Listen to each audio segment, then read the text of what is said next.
योग सूत्र का विभूति पाद। दूसरे पाद में योग अंगों के वर्णन का आरंभ करके यम, नियम, आसन, प्राणायाम, प्रत्याहार इन 5 बहिरंग साधनों का फल सहित वर्णन किया गया है। शेष धारणा, ध्यान और समाधि इन 3 अतरंग साधनों का वर्णन इस पाद में, विभूति पाद में किया गया है। क्योंकि ये तीनों जब किसी एक ध्येय में पूर्णतः किए जाते हैं तब इनका नाम संयम हो जाता है।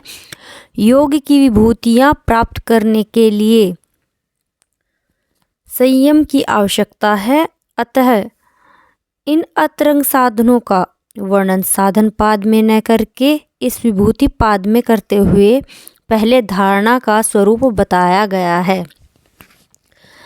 पहला श्लोक है, देशबंधचित्तस्य धारणा।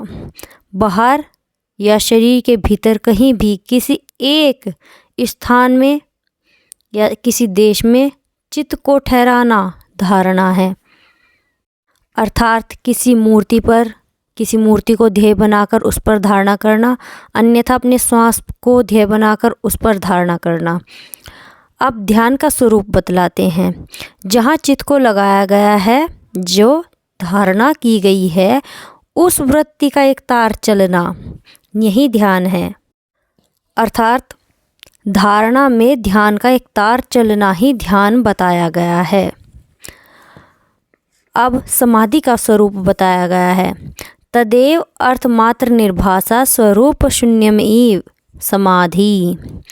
जब ध्यान में केवल अर्थमात्र का आभास रह जाए और स्वरूप शून्य हो जाए, वह समाधि है।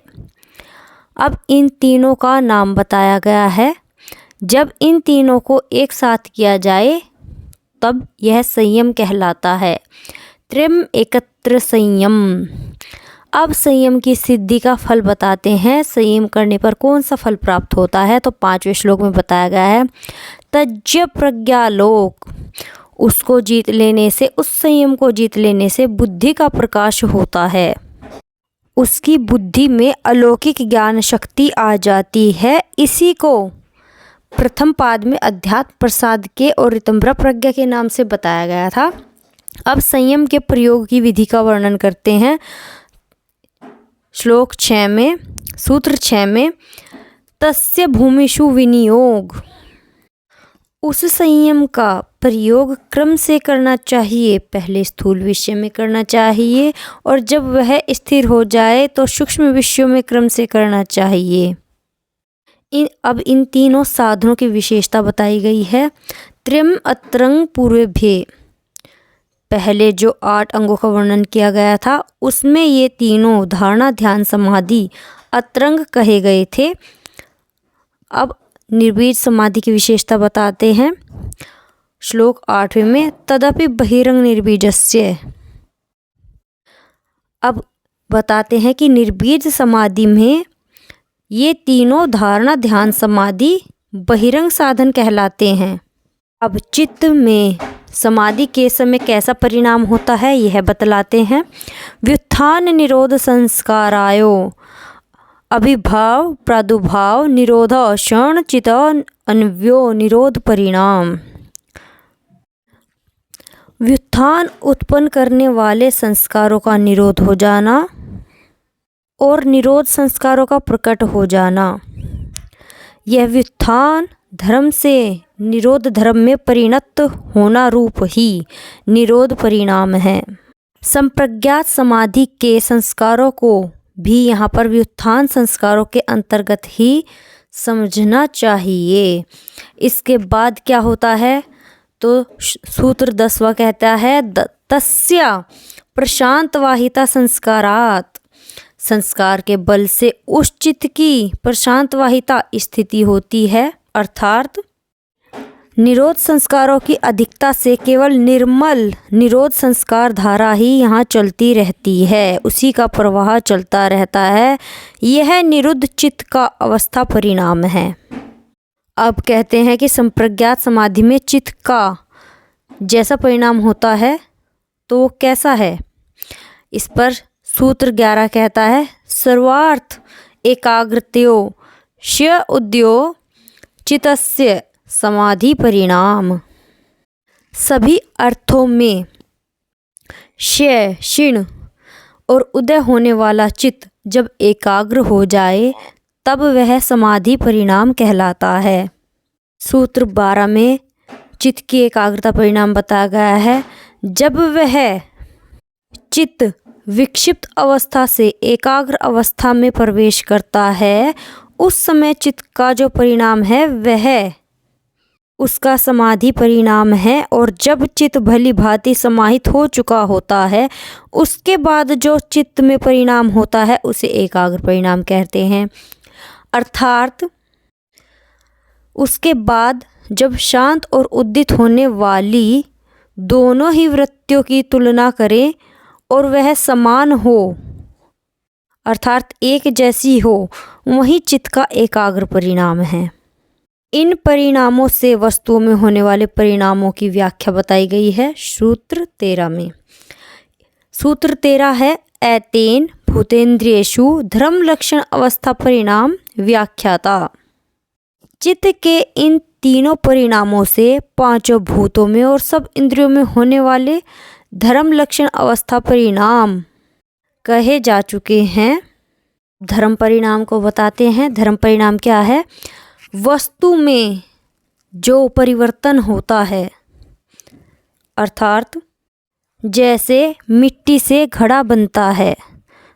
मिट्टी एक वस्तु है, धर्मी है, जिसके रूप में परिवर्तन किया गया है, जिससे उसके धर्म में परिवर्तन किया गया है।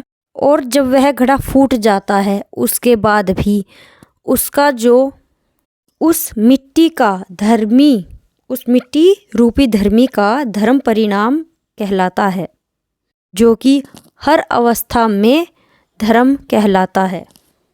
अर्थात इसे ऐसे समझ सकते हैं कि जैसे एक वस्तु से हमने किसी वस्तु का दूसरी वस्तु का निर्माण किया, फिर वह वस्तु नष्ट हो गई, किंतु उसके बाद भी उस वस्तु का जो मूल स्वरूप है, मूल कारण है, वह वहीं रहता है, किंतु उसके धर्म में परिणाम होते रहते हैं। मिट्टी से घड़े में परिवर्तन होता है और घड़ा जब फूट जाता है, नष्ट हो जाता है, तो भी वह मिट्टी का ही अंश कहलाता है, मिट्टी से बना हुआ ही कहलाता है, किंतु उसमें बस धर्म परिवर्तन होते रहते हैं।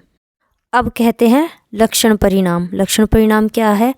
धर्मी में धर्म का लुप्त हो जाना ही उसका अतीत लक्षण परिणाम है और अनागत धर्म का, धर्मी में अनागत धर्म का प्रकट हो जाना ही उसका वर्तमान लक्षण परिणाम है।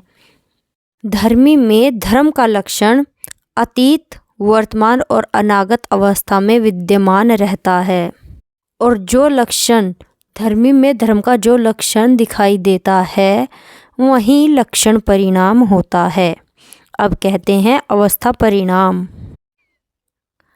अवस्था परिणाम में धर्मी के धर्म का लक्षण जो है उसकी अवस्था कैसी है, उसकी अवस्था, उस धर्म के लक्षण की अवस्था अतीत में कैसी थी, वर्तमान में कैसी है और अनागत में कैसी होगी, यही उसकी अवस्था परिणाम है। जैसे वह पहले मिट्टी के अवस्था में थी, उसके बाद वह घड़े की अवस्था में आई, फिर वह नष्ट होने के बाद नष्ट हुई अवस्था में पहुंच जाती है।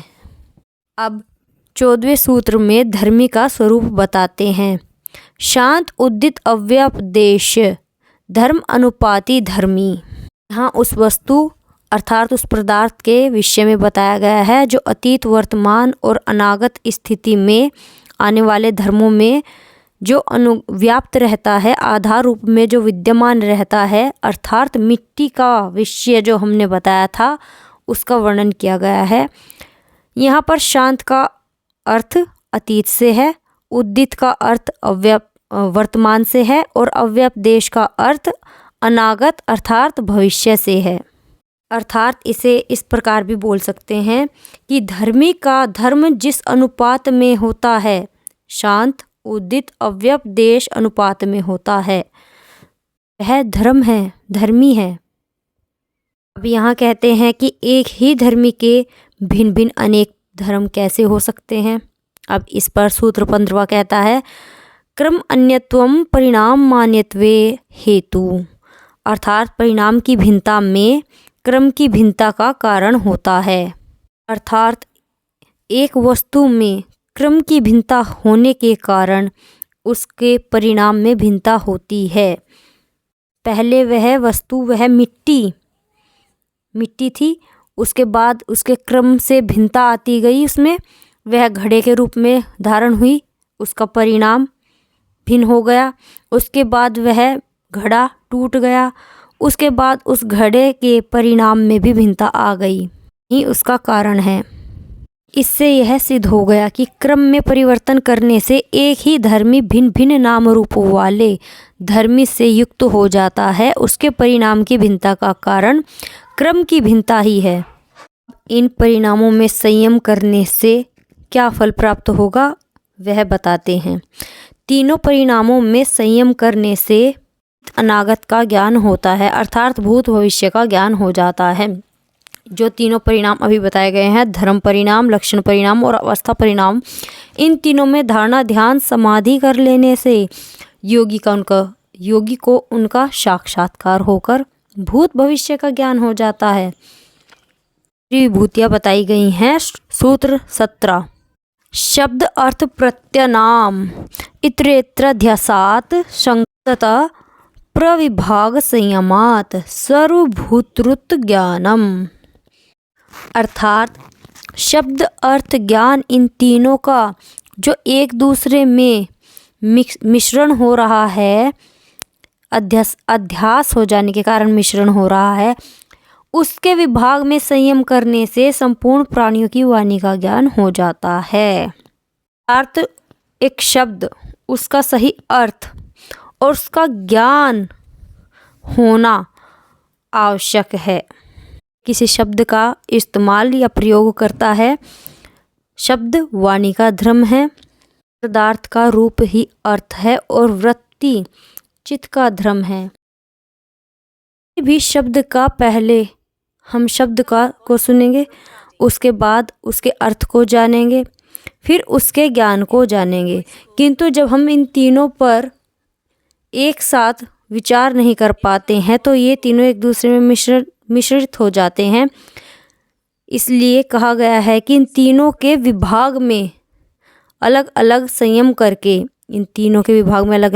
करके सभी प्राणियों की वाणी का ज्ञान हो जाएगा। अब सूत्र 18 में कहते हैं संस्कार साक्षात्करणात् पूर्व जाति ज्ञानम। इसमें कहते हैं कि संयम के द्वारा संस्कारों का साक्षात किया जा सकता है और साक्षात कर लेने पर, संस्कारों के साक्षात हो जाने से मनुष्य को पूर्व जन्म का ज्ञान हो जाता है, या फिर कहें योगी को पूर्व जन्म का ज्ञान हो जाता है। सूत्र 19 कहता है प्रत्यस्य परचित ज्ञानम, दूसरे का चित्त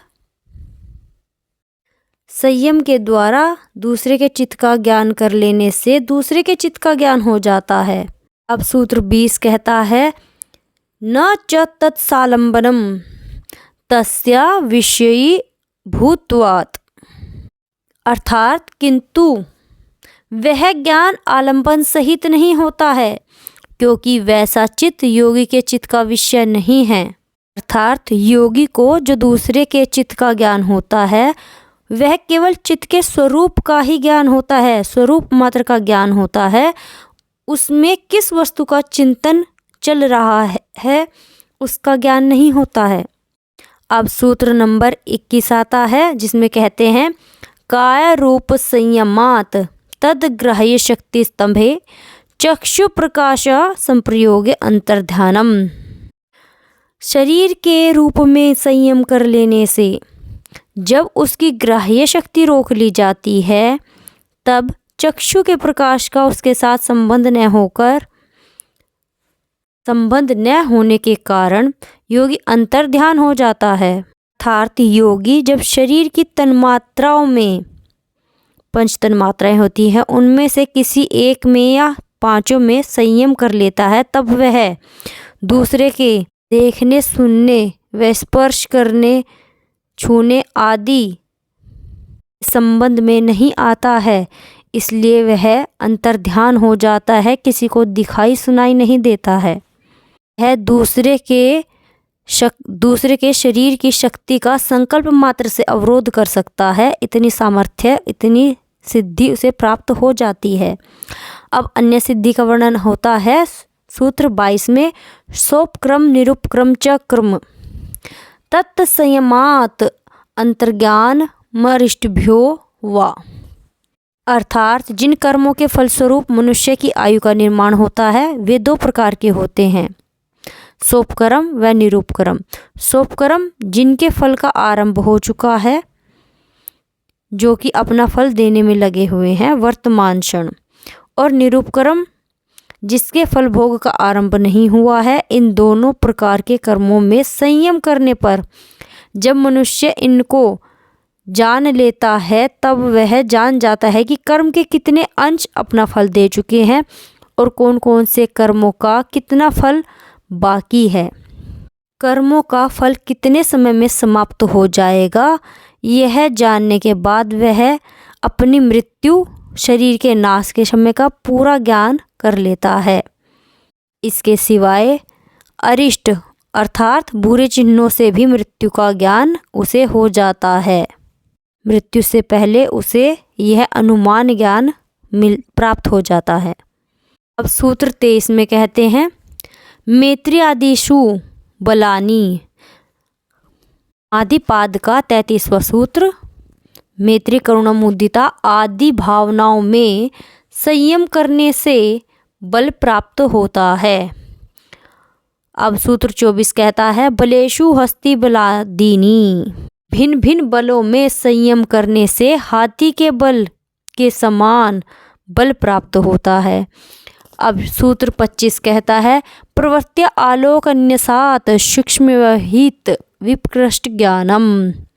अर्थात ज्योतिषमती प्रवृत्ति का प्रकाश डालने से सूक्ष्म व्यवधान युक्त और दूर देश में स्थित वस्तुओं का ज्ञान हो जाता है। अर्थात इसमें कहा गया है जब बुद्धि में आलोक अर्थात प्रकाश उत्पन्न होता है, बुद्धि में जब अलौकिक प्रकाश उत्पन्न हो जाता है तब वह सूक्ष्म से सूक्ष्म वस्तु को जिसे जानने में, जिसका ज्ञान प्राप्त करने में व्यवधान उत्पन्न हो रहे हैं, उस बुद्धि के द्वारा वह उसका भी ज्ञान कर लेता है। अब सूत्र 25 कहता है भुवन ज्ञानम सूर्य संयमात। सूर्य में संयम करने से क्या प्राप्त होगा, तो समस्त लोकों का ज्ञान होगा। सूत्र 27 कहता है कि चंद्रमा में संयम करने से सब तारों के व्यूह स्थिति विशेष का ज्ञान होगा। अब कहता है कि सूत्र नंबर 28 ध्रुवे तदगति ज्ञानम। ध्रुव तारे में संयम करने से उन तारों की गति का भी ज्ञान हो जाता है। अब सूत्र 29 कहता है नाभि चक्रे काय व्यूह ज्ञानम। नाभि चक्र में संयम करने से शरीर के व्यूह, उसकी स्थिति का पूरा ज्ञान हो जाता है कि शरीर की समस्त नाड़ियाँ नाभि चक्र में गुथी हुई हैं। अब सूत्र नंबर 33 कहता है कंठकूपे शुप्ति पिपासा निवृत्ति। कंठकूप में संयम करने से भूख प्यास से निवृत्ति हो जाती है। सूत्र 31 कहता है कुर्मनाड्य स्थैर्यम। कुर्मनाड़ी में संयम करने से स्थिरता आती है। ये नाड़ी कूप के नीचे वक्ष स्थल में कछुए के आकार वाली नाड़ी होती है। इससे चित्त और शरीर दोनों ही स्थिर हो जाते हैं।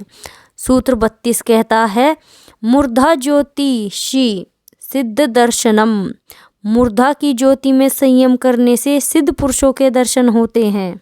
मूर्धा ज्योति ब्रह्मरंध्र में एक प्रकाशमयी ज्योति है और उसमें संयम करने वाले को पृथ्वी और स्वर्गलोक के बीच में घूमने वाले सिद्ध पुरुषों के दर्शन होते हैं।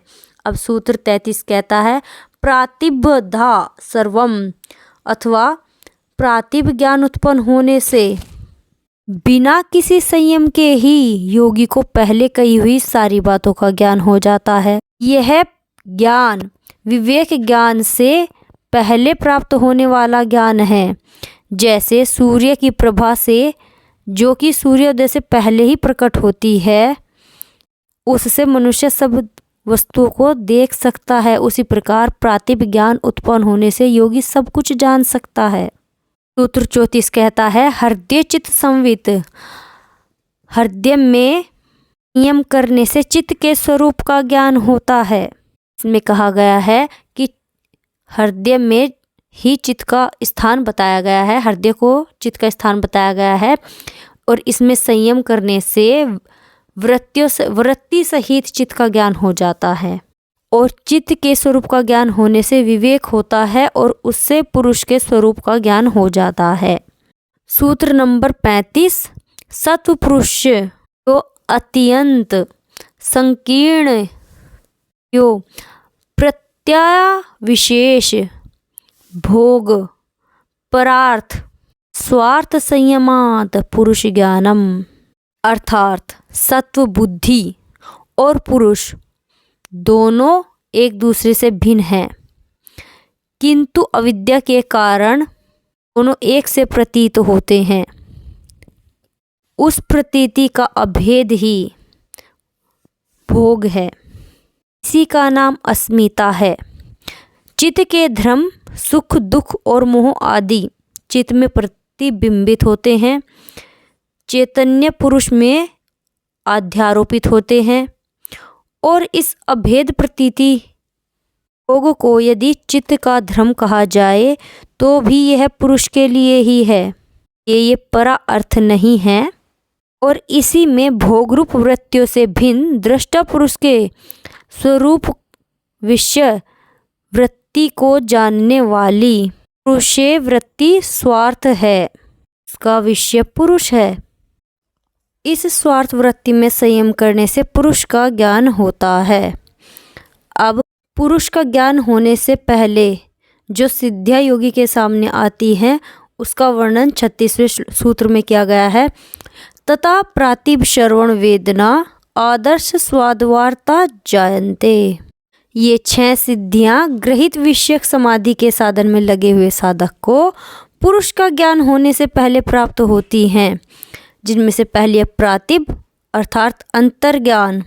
सिद्धि से भूत भविष्य और वर्तमान एवं सूक्ष्म ढकी हुई वस्तुएं दूर देश में स्थित वस्तुएं प्रत्यक्ष हो जाती हैं। उसके बाद आती है दूसरी सिद्धि श्रावण से दिव्य शब्द सुनने की शक्ति आ जाती है, जिसका संबंध कान इंद्रिय से है। उसके बाद वेदन, इससे दिव्य स्पर्श का अनुभव करने की शक्ति आ जाती है। इसमें त्वचा इंद्रिय की बात हुई है। अब आता है आदर्श, इससे दिव्य रूप का दर्शन करने की शक्ति आ जाती है। इसका संबंध रूप से है अर्थात नेत्र से है। अब आती है आस्वाद, इससे दिव्य रस का अनुभव करने की शक्ति आ जाती है। इसका संबंध जीभ से है। अब आती है वार्ता, इससे दिव्य गंध का अनुभव करने की शक्ति आ जाती है। इसका संबंध घ्राण नाक से है। इन सिद्धियों में वैराग्य करने के लिए कहा गया है। 30वां श्लोक कहता है ते समाधा उपसर्गा व्युत्थाने सिद्धियाँ। ये 6 प्रकार की सिद्धियाँ समाधि की सिद्धि में पुरुष को ज्ञान प्राप्त करने में विघ्न है और व्युत्थान में सिद्धियाँ हैं। सिद्धियों का त्याग कर देना चाहिए। ये आत्म उद्धार में व्युत्थान सिद्धि हैं, उत्थान उत्पन्न करने वाली सिद्धियाँ हैं। आता है सूत्र 38 बंधन कारण शैथिल्यात् प्रचार संवेदनाच च चित्तस्य पर शरीर प्रवेश। अर्थात बंधन के कारण कर्म की शिथिलता से और चित्त की गति का भली भांति ज्ञान होने से चित्त का दूसरे के शरीर में प्रवेश हो सकता है।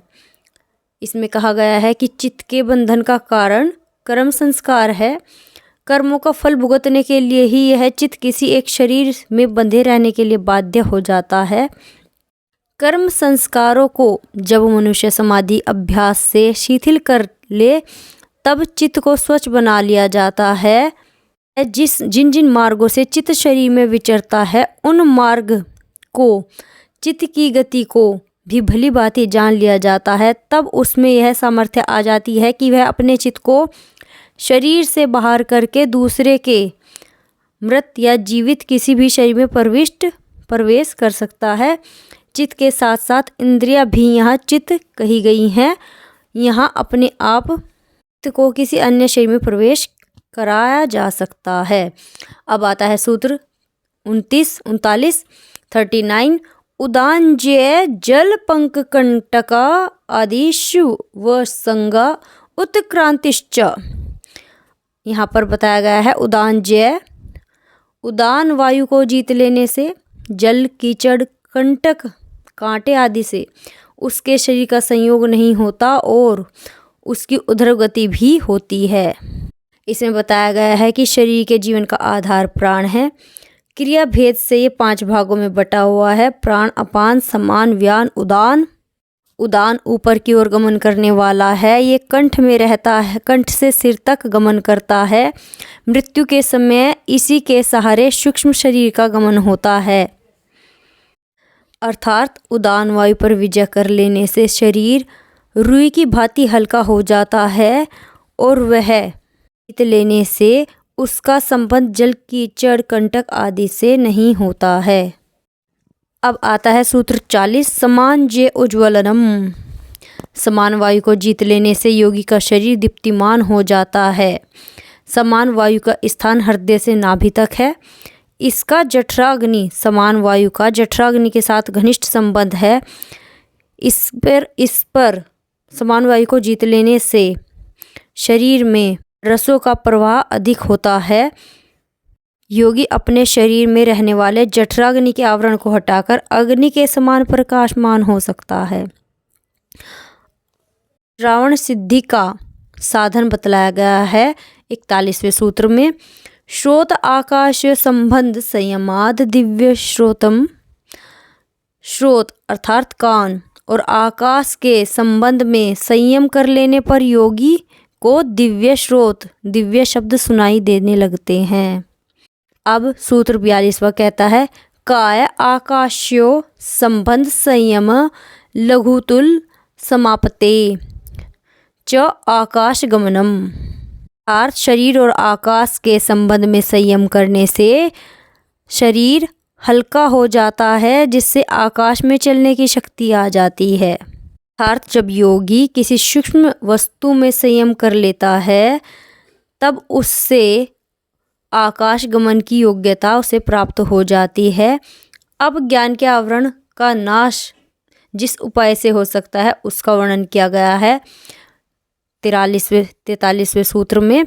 बहिर्कल्पिता वृत्ति महाविदेहा तथा प्रकाश आवरणश्य। शरीर के बाहर अकल्पित स्थिति का नाम महाविदेहा है। उस बुद्धि की ज्ञान शक्ति के आवरण का क्षय हो जाता है। इंद्रिय और मन की स्वरूप अवस्था में संयम करने पर महाविदेहा स्थिति की प्राप्ति होती है।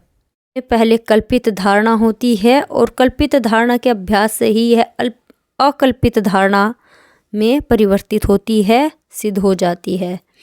मन में यह कल्पना करना कि मैं इस शरीर से बाहर हूँ, यह कल्पित धारणा है और जब इसमें सिद्धि की प्राप्ति हो जाए तब आप इस शरीर से बाहर विचरण करने में ये सिद्धि प्राप्त कर लेते हैं। इसी को महाविदेहा कहा गया है। अब 44वें सूत्र में पंचभूत और उनके पदार्थों में की जाने वाली ग्राह्य विषयक समाधि का फल बतलाया गया है। स्थूल स्वरूप सूक्ष्म अन्वय अर्थत्वात् संयमात् भूतजय। भूतों की इन 5 अवस्थाओं में संयम करने से भूतों पर जय प्राप्त हो जाती है, जिससे आपको 8 सिद्धियां प्राप्त होती हैं, जिनका वर्णन सूत्र 45वें सूत्र में किया गया है। ततो अणिमा आदि प्रादुर्भाव काय संपद धर्मा अनभिघात्यश्च। जैसे अणिमा आदि 8 सिद्धियां प्राप्त होती है और काय संपद की और उन भूतों के धर्मों से बाधा न होना, इन सिद्धियां और प्राप्त होती हैं। उन 8 सिद्धियों के नाम हैं अणिमा, लघिमा, महिमा, गरिमा, प्राप्ति, प्राकाम्य, वशीत्व, ईशित्व और काय संपत्ति की जो सिद्धियां हैं वो 4 हैं, जो कि रूप, लावण्य, बल, वज्र। 4 शरीर से संबंधी संपदा आपको प्राप्त होती है। अब सूत्र 47 में मन सहित इंद्रियों में की जाने वाली ग्राह्य विषयक समाधि के फल का वर्णन किया गया है। ग्रहण स्वरूप अस्मिता अन्वय अर्थत्वात् संयमात् इंद्रियजय। ग्रहण स्वरूप अस्मिता अन्वय अर्थत्वात् 5 अवस्थाओं में संयम करने से मन सहित समस्त इंद्रियों पर विजय प्राप्त हो जाती है और इंद्रिय जय से जो फल मिलते हैं वो 48वें श्लोक में बताए गए हैं। ततो मनोजीत्वा विकर्ण भाव प्रधानश्च। उस इंद्रिय जैसे मन के सदृश गति, शरीर के बिना भी विषयों का अनुभव करने की शक्ति और प्रकृति पर अधिकार, ये तीनों सिद्धियां प्राप्त हो जाती हैं। मनोजीत्वा अर्थात मन को जीत लेने पर मन के समान गति की शक्ति आ जाती है। यह ग्रहण अवस्था में संयम का फल है। अब आता है विकर्ण भाव। मनोजीत्वा शरीर और इंद्रियों सहित कहीं भी क्षण भर में आ जा सकता है। अब आता है आपका विकर्ण भाव। शरीर के बिना ही दूर देश में स्थित वस्तुओं को प्रत्यक्ष कर लेने की शक्ति को विकर्ण भाव कहते हैं।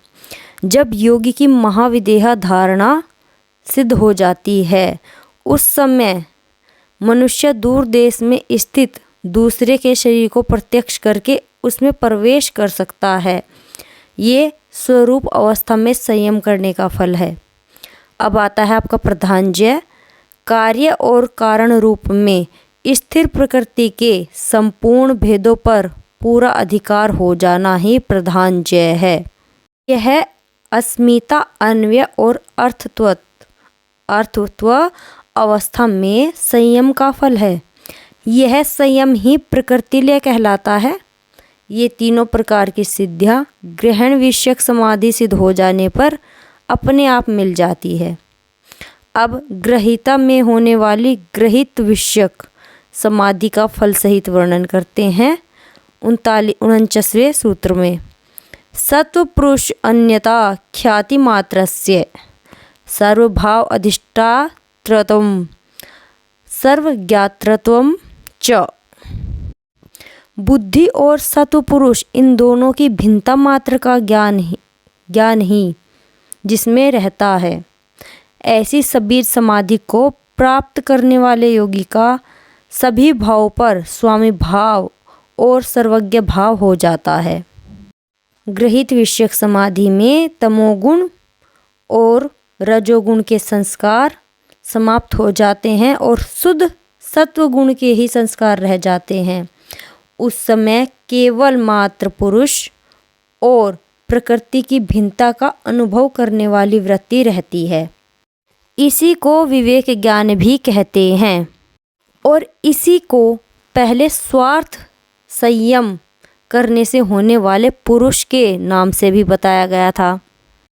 सभी गुणों के भूत वर्तमान भविष्य का एक साथ भली भांति ज्ञान हो जाने पर वह योगी सर्वज्ञ हो जाता है और इसके बाद की जो अवस्था है उसे धर्ममेघ समाधि कहते हैं, जो कि केवल्य पाद के 29वें सूत्र में बताई गई है। सबीज समाधि और ऋतंभरा प्रज्ञा को भी निर्बीज समाधि में बहिरंग साधन बताया गया है। उपयुक्त सिद्धि से भी जब विरक्त हो जाएगा योगी, तब निर्बीज समाधि के रूप में केवल्य की प्राप्ति कैसे होगी वो बताते हैं 50वें सूत्र में। तद वैराग्यदिपि दोष बीज से केवल्यम। ग्रहित विषयक समाधि में जब ज्ञान हो जाता है कि बुद्धि और पुरुष दोनों का संयोग अविद्याकृत है, वास्तविक नहीं है, तब संपूर्ण गुणों से और उनके कार्यों से अत्यंत विरक्त हो जाने पर वैराग्य प्राप्त होता है और उस पर वैराग्य से जब दोषों के बीज रूप अंतिम वृत्ति का भी निरोध हो जाता है हमेशा के लिए, तब निर्बीज समाधि हो जाती है। निर्बीज समाधि में संस्कार सहित चित्त अपने कारण में विलीन हो जाता है और पुरुष की अपने स्वरूप में स्थिति हो जाती है। यह पुरुष का गुणों के साथ आत्यंतिक वियोग है। इसी को कैवल्य कहते हैं। अब कहते हैं कि जब साधक को कोई अच्छी उन्नत अवस्था में प्राप्ति हो जाती है, तब उसके जीवन में नाना प्रकार के विघ्न आया करते हैं। उनसे सावधान रहना चाहिए। ये बताया गया है आपको 51वें सूत्र में। स्थान्युप निमंत्रणे संगम्यकारणम पुनरअनिष्ट प्रसंगात। योगी जब योग में उच्च अवस्था को प्राप्त कर लेता है, तब लोकपाल देवताओं के बुलाने पर न तो उनके भोगों में संग करना, न राग रखना चाहिए और न अभिमान करना चाहिए, क्योंकि ऐसा करने से पुनः अनिष्ट होना संभव है। पर लोभनों में पड़कर अपने आप को संसार समुद्र में वापस डूब सकता है, किंतु ये नाना प्रकार की भावना भोगों में उत्पन्न हो, उसे रोकने के लिए सोचना विचारना चाहिए कि इन सब का तो मैंने तत्व से भली भांति प्रत्यक्ष कर लिया है, इनमें कोई भी सुख नहीं है, और उनसे विरक्त हो जाना चाहिए और चित्त को आसक्ति रहित कर और अभिमान रहित कर लेना चाहिए कि मैं कैसी उच्च स्थिति को प्राप्त हो गया हूँ, जिसके कारण बड़े बड़े देवता लोग भी मेरा सत्कार कर रहे हैं और मुझे अपने लोकों में बुला रहे हैं। क्योंकि संग और अभिमान करने से साधक के पुनः संसार चक्र में फंसने का मौका आ जाता है। अतः साधक को हर समय हर एक प्रकार के विघ्न से खूब सावधान रहना चाहिए। अब कहते हैं कि विवेक ज्ञान की उत्पत्ति का दूसरा उपाय क्या है, जो बताया गया है 52वें सूत्र में। क्षण क्रम्यो संयम विवेक जन्म ज्ञानम, अर्थात क्षण और उसके क्रम में संयम करने से विवेक जनित ज्ञान उत्पन्न होता है। काल का जो छोटे से छोटा हिस्सा है, जिससे छोटा विभाग हो ही नहीं सकता, उसे क्षण कहते हैं। दो क्षण एक साथ नहीं रह सकते और दोनों के बीच में किसी और का व्यवधान भी नहीं हो सकता। एक के पीछे दूसरे क्षण का सिलसिला चालू रहता है, इसी को क्रम कहते हैं। अतः क्षण और उसके क्रम में संयम कर लेने से विवेक जन्य ज्ञान उत्पन्न हो जाता है। अब कहते हैं कि उस विवेक ज्ञान का लक्षण क्या है, जो कि 53वें सूत्र में बताया गया है। जाति लक्षण देश के अन्यता अन्वच्छेदात तुल्यो स्तत प्रतिपत्ति, अर्थात जिन वस्तुओं का जाति लक्षण और देश भेद से भेद नहीं किया जा सकता, इस कारण जो दो वस्तुएं तुल्य एक समान प्रतीत होती हैं, उनके भेद की उपलब्धि हो जाना ही विवेक ज्ञान है। अर्थात वस्तु का भेद समझाने के 3 कारण होते हैं। एक वस्तु की जाति, दूसरा वस्तु का लक्षण, उसका वर्ण और आकृति, तीसरा उसका देश यानी उसका स्थान। और जब इन तीनों से भी वस्तु की भिन्नता का ज्ञान नहीं होता, ऐसी दो समान वस्तुएं प्रतीत होने वाली हैं, उनका भेद विवेक ज्ञान द्वारा किया जा सकता है। यही विवेक ज्ञान का लक्षण है। अब कहते हैं कि उस विवेक ज्ञान की विशेषता क्या है, जो कि 54वें सूत्र में बताई गई है। तारकम सर्वविषयम सर्वथा विषयक्रम चेति विवेकजनम ज्ञानम। अर्थात जो संसार समुद्र से तारने वाला है, सबको जानने वाला है, सब प्रकार से जानने वाला है और बिना कर्म के जानने वाला है, इस प्रकार वह विवेक जनित ज्ञान है। यह विवेक ज्ञान पर वैराग्य को उत्पन्न करके योगी के केवल्य अवस्था का कारण होता है। योगी की केवल्य अवस्था का संपादन करने में यही सहायता करता है, यही उसका कारण है। इसलिए इसको संसार समुद्र से उद्धार करने वाला कहा गया है। इसके द्वारा योगी सभी वस्तुओं से सब प्रकार से जान सकता है। इसी से कि हर वस्तु को बिना कर्म के एक साथ जान सकता है, इस कारण इसको अक्रमम भी कहते हैं। यह ज्ञान की अंतिम अवस्था है, इससे ऊंची कोई स्थिति नहीं है। यह दूसरे ज्ञानों की भांति परिवर्तनशील नहीं है। इसी ज्ञान को पहले पाद के 16वें सूत्र में पुरुष ख्याति के नाम से परवैराग्य का कारण बतलाया गया है। अब है सूत्र 55, केवल्य की प्राप्ति कैसे होगी। जब बुद्धि और पुरुष इन दोनों की समान भाव से शुद्धि हो जाती है, तब केवल्य होता है। सत्व पुरुषो शुद्धि साम्य केवल्यम, ये इसका अंतिम सूत्र है, 55वां सूत्र है। धन्यवाद।